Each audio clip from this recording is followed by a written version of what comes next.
It's Haskell time on the Turf and Touchdowns podcast. Looking forward to Grade 1 action again with the three-year-olds this time over. Journalism is back off the back of his defeat in the Belmont behind Sovereignty. Lucky for him, no Sovereignty turning up here, so Journalism is the hot favourite once again. Luke Elder, once again, alongside Tom Collins. Tom, how are you? I'm alright. I'm pretty tired this morning. We're filming this early. Well, it's not actually early. It's 9 a.m. on Thursday. I'm pretty tired, but hopefully these two podcasts, this one and an NFL podcast that we're going to record in about 25 minutes or so, will liven me up for the day. Yeah, I did ask Tom. I did not get much sleep last night, and Tom's reply was... It was 8 hours, which, to be fair, is quite a lot of sleep, especially considering the amount of sleep I've had probably daily over the last 3 years. But yeah, it seems to have had the opposite effect of what it should have had. Yeah, keep in mind, Tom is a dad, and it was little one's birthday yesterday, so if anything, should have even less sleep, but you're doing it wrong. I know, we went to Poulton's Park as well. Peppa Pig World, technically, but Poulton's Park. So it was a hectic day. I reckon that's why. All right, Peppa Pig World, shockingly entertaining. Indeed, yeah. I think I found myself on every single one of the rides. It was fun. Literally, Josh Moore, a part trainer over in England with his father, I spoke to him about it because he took his little one to Peppa Pig World, and I said, "How'd you find it?" He goes, "Yeah, it was weirdly good." It's like you go there thinking, "Oh, this is gonna be dreadful." Not bad. It wasn't bad. I can't complain, mate. I cannot Yeah. complain. I'd go there over Chessington. But let's move back to the Haskell because we have got an international market on the Haskell. As you'd expect, Journalism is a very short price at 4-7. Gosger's 9-2. Burnham Square 15-2. Goal oriented 8-1. 20-1 National Law 25-1 and bigger the remainder. Just before we get into the Haskell, we are on the road to 1,000 subscribers. We would love to get there before the NFL season starts, which is how many days away, Tom? It's about 8 weeks. So what? Let's go 55. 49. Close. 52 until the first Sunday. Okay, I'll take that as a win. Yeah, because that's how maths works. We're going to mention that as well in the NFL podcast. So go watch that after you watch this one. But that is something that we are aspiring to do, 1,000 subscribers in 49 days' time. If we don't get there, we'll just do it for the Sunday instead and we'll add a few days onto it. But that would be great. If you're not subscribed, click subscribe down below. Leave a comment on who you like in the Haskell and anything else that you want to talk about. Please do let us know. Tom, Journalism's 4-7. He's had a busy year so far. I saw someone on social media the other day saying, Sovereignty's really annoying me because they're not running him. They're wrapping him in cotton wool. And it's a case of, he's run quite a lot. I don't know if you know this year. Journalism is kind of considered the Iron Horse because he came out and he ran in all three. But at the same time, I wouldn't say anyone shirked any battles. No, it feels like Sovereignty's kind of just getting stick for the sake of getting stick. He didn't run in the Preakness. Okay, it would be great if a Kentucky Derby winner went and ran in every single leg of the Triple Crown, but they don't have to. You know, these connections decide which is the best possible spot for these horses. Bill Mott didn't like the turnaround at the Preakness. It ended up being the right decision. We saw that in the Belmont. So, yeah, I'm not giving Sovereignty any stick whatsoever. He's going to go to the Jim Dandy in a couple of weeks, then on to the Travers. He's going to have a pretty hectic year as well. Okay, Journalism is running slightly more often than Sovereignty, but only one more start, really. He's going to the Haskell instead, maybe to dodge Sovereignty. I think that makes plenty of sense, and he has done here. 4-7 in the international market, as you say. Can you read through the other prices and the other horses in there? Because I feel like the viewers need to understand why he is 4-7. I mean, I did do that. You absolutely didn't. Well, you don't think I left out 25-1 plus. Okay, fine. Just the whole depth of the field was why I was asking. All right. Bracket Busters 25-1, Kentucky Outlaws 40-1, and Wilding Crazy Night is 100-1. Thank you. And how many of those would run in a Triple Crown race? And the answer is not many, which is why this horse is a short price and why many people are expecting him to win the Haskell. Yeah, I mean, 4 of them have run in a Triple Crown race. Obviously, Gosger and Goal Oriented ran in the Preakness, Burnham Square ran in the Kentucky Derby, Journalism ran in all 3 of them. Quite frankly, Tom, he is the best horse in this race. He's got the 4 single best speed figures. They're 4 of his last 5 runs. That's not even including the Preakness, where honestly, yes, everything went wrong, but the speed figure didn't actually come out all that well, which we kind of expected. Came out to a 98. And that was when he beat Gosger, who, I mean, ran to a 97. It was a good effort. Gosger, in turn, beat Bracket Buster 2 starts prior. But from a pace perspective, Gosger was towards the front end in the Preakness. There will be a few more here because Kentucky Outlaw will most likely go forward. Goal oriented, it wouldn't shock me to see Flavian Pratt try and be a little bit more forceful on board goal oriented. And Wild and Crazy Knight's got speed as well. So there is pace to aim at in here. Yeah, it looks like there's going to be lots of speed and no excuse for journalism in this spot. As we were talking about, those towards the back end of the market, the big prices are the horses that are likely to be pushing forward. That doesn't usually, they don't go hand in hand usually, but in this instance they do. The outsiders in here are all speed horses. Bracket Buster, Wild and Crazy Knight, Kentucky Outlaw. Those three are going to go forward. Goal oriented from that wide post is sure to be prominent. I think Gosger may take that stalking role just in behind the speed.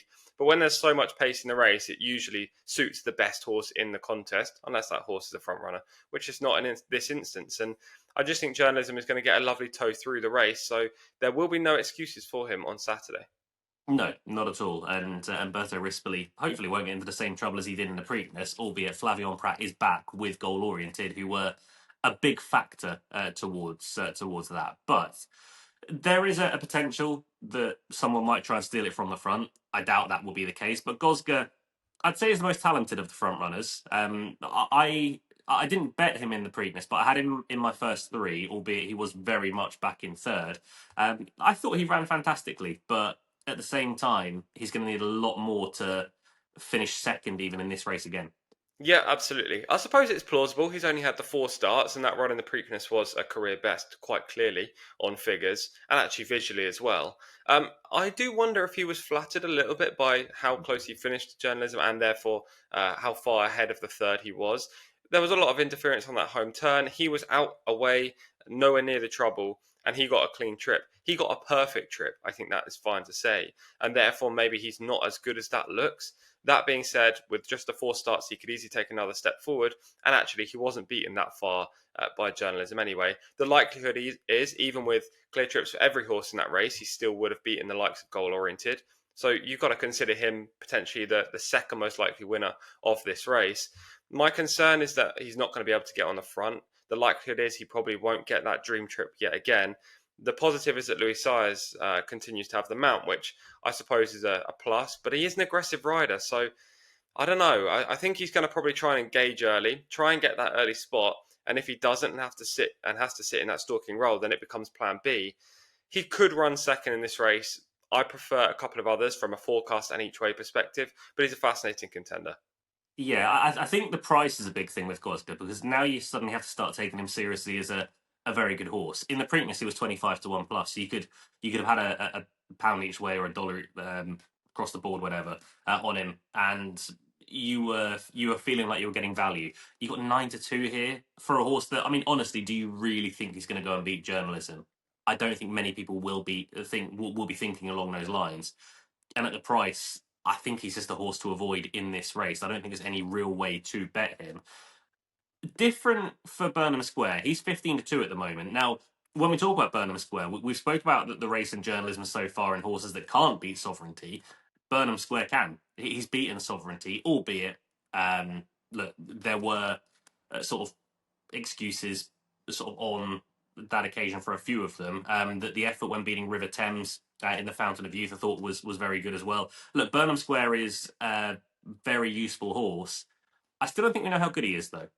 No, I've liked this horse since Gulfstream down in the winter. You know, he proved many times over down at Gulfstream because he did have quite a heavy career early in his 3-year-old campaign, or technically and a 2-year-old as well. And he was proving that he is capable of mixing it with the best 3-year-olds. I suppose that run, as well as the Bluegrass, the elusive Grade One success that he got in April, were the career best for him.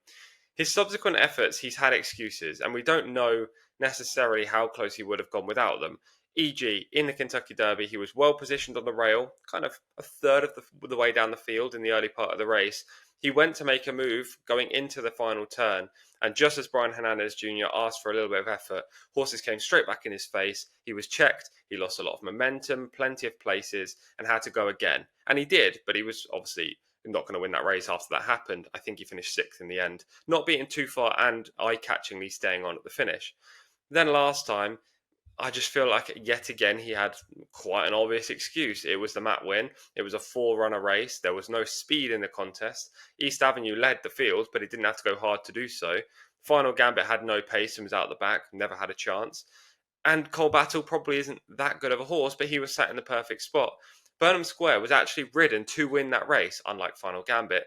The problem was going around the first turn, Brian Hernandez Jr. tried to tip out to get on the outside of East Avenue, and Cole Battle didn't let that happen. He squeezed him back in, which meant he was on the rail, he was in a pocket on the inside, and wasn't able to get himself out. Even in the straight, he had to challenge up against the fence. Now, in the final 100 yards, he was closing up on the eventual win at East Avenue there. And I think he was the best horse in the race, but he just wasn't able to show it. So it'll be fascinating to see what happens with Burnham Square here. He's going to get speed to chase, which is good for him. Smaller field means he should get a clear passage. This is the time that we get to see whether Burnham Square is close to journalism or if he really is playing second fiddle to him. Do you ever get like horses mixed up or like trainers mixed up where Yeah, they just like in your mind they just sit next to each other yeah. and that Tappan Street obviously is the horse that beat Sovereignty, not Mhm. Burnham Square, and I Oh, said yeah. Burnham Square beat Sovereignty. Yeah, I, that's very true. like uh, for me in my mind, same horse. Well, no. Burnham Square did run in that race, though, didn't he? Burnham Square has ran in those races, yes, but not one. I don't think enough was made about Burnham Square in the Kentucky Derby. And I don't think I appreciated it fully until I watched the race back a few days afterwards, because obviously at the time we were solely focused on Sovereignty and for good reason.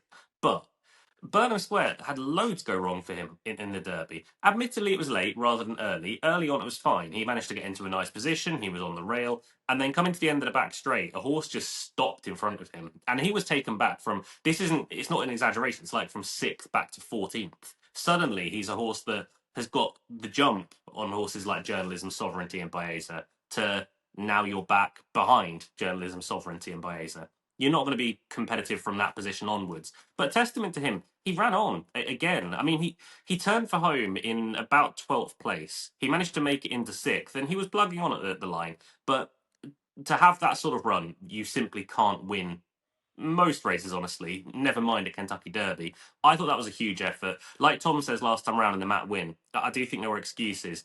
Up the home straight, Brian Hernandez went alongside the rail because that's the only place he can ever go over at Churchill Downs. There wasn't really a gap, and Burnham Square couldn't get through. When the gap did come late on, he did start making up ground on East Avenue. I think, regards to horses with prices in this, Tom, and we have still got 3 places on offer. There's a lot of mileage, I think, in 15 to 2 about Burnham Square. Yeah, I completely agree. I think he is probably the second best horse in this race, and even if he's not, he's definitely the second best when it comes to likelihood of winning. I don't think in here you bet Gosger thinking he's going to reverse the form with journalism, but maybe Burnham Square could in this spot because he has excuses in the past when he has faced him. And more interestingly, I love his work tab coming into Mm. this race. It feels like Ian Wilkes is just kind of slowly getting him back to the form that he was in at Gulfstream. And yes, I did try to save you when you were talking about the Fountain of Youth, but he did win the Holy Bull, beating Tappan Street. So the form at Gulfstream was solid. And when he did run in the Fountain of Youth behind Sovereignty, he had excuses that day. He just didn't seem to turn up down the back straight. He wasn't engaging into top gear, and he only really got rolling late when the race was over. So yes, he didn't beat Sovereignty, but I think there were excuses as to why that didn't happen that day. And Sovereignty is definitely a better horse than Burnham Mm. Square.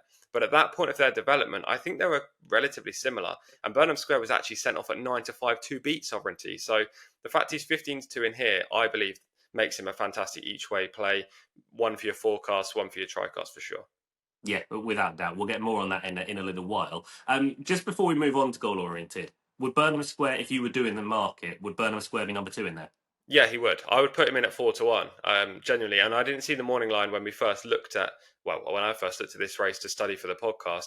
The morning line was then put on the race card yesterday afternoon or yesterday evening when I looked. And I was quite surprised to see that he wasn't second in. To be fair, the horse that is second in, we haven't got to yet. And it's the horse we're about to speak about, which is just ludicrous to me. Yeah, I mean, going into the Preakness, goal oriented was an interesting horse, but I mean, he was beat fair and square by Gosger. I know there were problems turning for home that goal oriented kind of half caused. Journalism was obviously involved in that scrimmaging as well, but he was beaten fair and square by Gosger. He was beaten at that stage. I don't see why he could possibly be second in this market. He's 4-1 on the morning line. Gosger's 9-2, a little bit more realistic on the international markets because goal oriented is 8-1. That's more like it. But at the same time, I just think this is another horse who can't beat journalism. Well, this horse shouldn't have the same rough chance as Burnham Square either. I don't understand why he's Mhm. that price. He should be double figures. And to be fair, if he wasn't trained by Bob Baffert, I think you would see maybe 12-1 about this horse. Look, on debut, he was very impressive, but it was a sprint race on the West Coast, a maiden, not the best of contests. The fact he was still able to win that race showed he's got a massive engine, given he is bred to be great over a mile plus.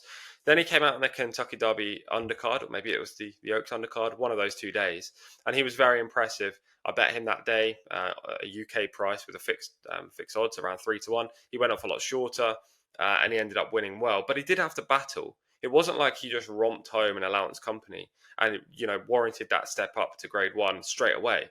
That did happen in the Preakness, but I thought he was firmly put in his place.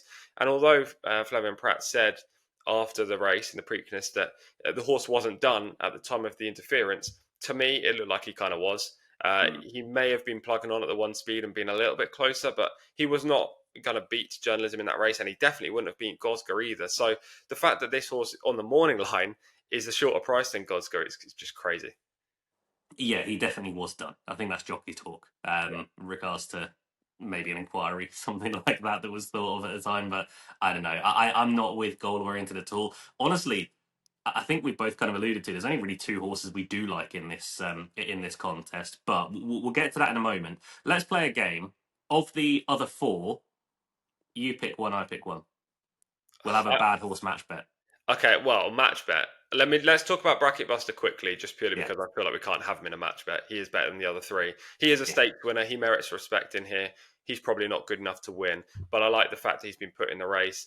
The thing is, he's been beaten by Gosger in the past, so if he's been stuffed by him, the likelihood is journalism will stuff him as well. But I do think he deserves a little bit of a mention by himself. Of the others, give me National Law. Okay, I'll take Wild and Crazy Night. Okay, cool. Who? I mean, Wild and Crazy Night's 100-1. It's a stupid price, but you're not going to bet it and you're not going to win anything on it. He's not going to finish in the three, but hopefully he can beat National Law. If anyone wants the other one, just comment down below. You can take him. You can get involved in the match bet as well. But I mean, Bracket Buster. To be honest, it is silly that he is a bigger price than National Law. But again, you're not gonna bet him, are you? I didn't actually know it was a bigger price than National Law. I just looked at the Yeah. morning line. Okay. What price? 25-1 Bracket Buster, 20-1 National Law. Okay. That's obviously because our Tees juniors on National Law, and the market's just shifting that way. To be fair, that's why I chose National Law out of the three rags because Ortiz is on board. But yeah, I don't think any of these horses have a chance of winning. But it's crucial that they're in the race because that means we've got 8 runners. We can play each way if you're in the UK or Ireland or whatever, or if you're in the US, you can play show. So it's key that they're in there. They don't have a chance of winning, but one of them, you never know. One could run a place if there are a couple of horses in here that disappoint.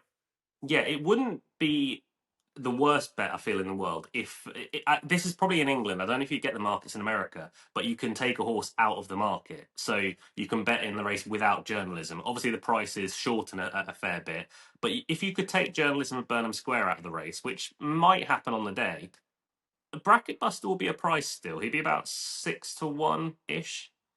That might, if you wanted to bet him and you liked him, that might be the angle in. Yeah, potentially. It's a difficult one, isn't it, because of the pace scenario? But yeah, look, there's always ways to find value in races. You don't necessarily have to back the winner. Don't necessarily have to bet a forecast, albeit I'm going to do both of those things in this race. You could bet without favourites. You can bet each way. You can bet distances and all sorts. So whatever way you think you can make money is definitely the way you should go. Yeah, it's an interesting contest on paper. One that honestly, myself and Tom, I feel like we've got worked out. So we'll go into things. Tom, you wouldn't go for the favourite, would you? Hey, look, I've got to be logical in this spot. I've got to do it. I'm going to put journalism as my pick. That should be first in the little graphic underneath my face here.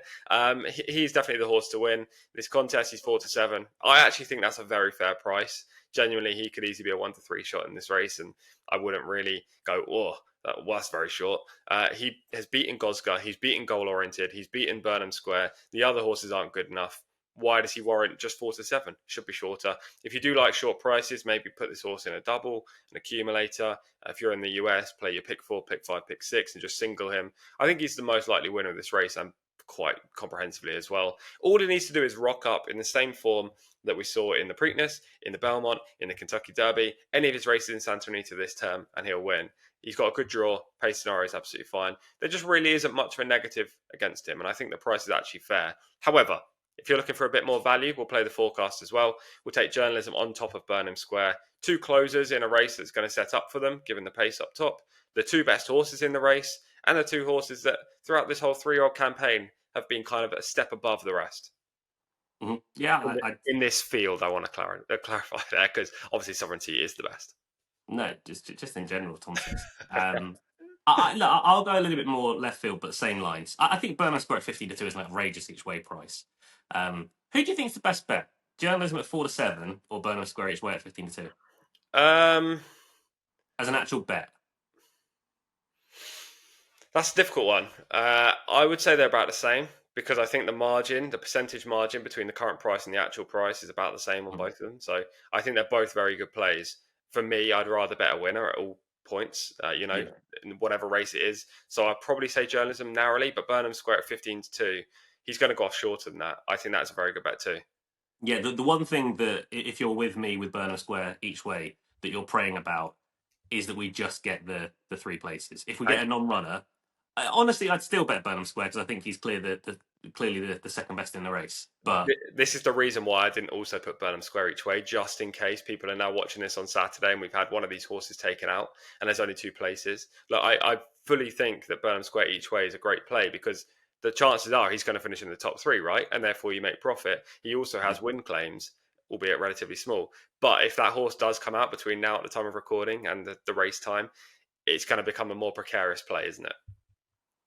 Possibly. I might even like the bet even more. If one of the big ones come out, if like Wild and Crazy Night comes out, or Kentucky Outlaw comes out, a horse that just won't win, it goes down to 2 places, but you get quarter the odds instead of fifth of the odds. So the place part becomes more valuable, but at that stage, it's probably best to play your bet. Yeah, well, the thing is, in the forecast. Yeah, for sure, the forecast is definitely the better play in that regard. But just keep an eye on the race and see whether any of these horses come out. Also, I just want to clarify, just for those that do like betting in here and like talking about betting and percentages and whatever, Burnham Square, I said, will be 4-1 roughly as my price. Currently 15-2. That's about a percentage margin of 8% with the bookmakers. That's your edge. Whereas journalism 4-7 to what I believe is the likely price, or the price you should be at 1-3, that's about a 13% edge. So that's why I would narrowly put that bet on top of Burnham Square each way. But I think both of these, you're getting an edge. So that's definitely a positive, right? I'm going to get Tom coming out here sounding like he's got maths. Hey, I've got maths all in there, mate. Don't you worry. 12 times 12. 144. Nice. I always remembered that one when I was little, because it was the last sum on like the times table poster. And I was like, wow, that's a big number. But yeah, that's Luke's school days. Right, that's us done for the horse racing side of things. We are trying to get to 1,000 subscribers by the start of the NFL season. That's 49 days away. So if you want to subscribe, please do subscribe down below. Leave a comment with who you like it in the Haskell. Leave a comment if you're impressed with Tom's maths. That works as well. If you click the ring notification thing down below, then that will tell you when our videos do go up, so you will not miss a thing. And if you want a question read out for next week as well, leave that in the comments down below and we will get back to you. Tom, shall we go talk about some American football? Let's do it. The video should be literally on this page straight after this video finishes. So definitely click that. We're going to go talk about it right now, though. See, Tom's problem there is that the NFL video is released a couple of days after. So not this time. It's going up straight at the same time. It's all good. Right, let's go talk about NFL. Tom, thank you very much. I will talk to you in about 5 minutes' time. See you later.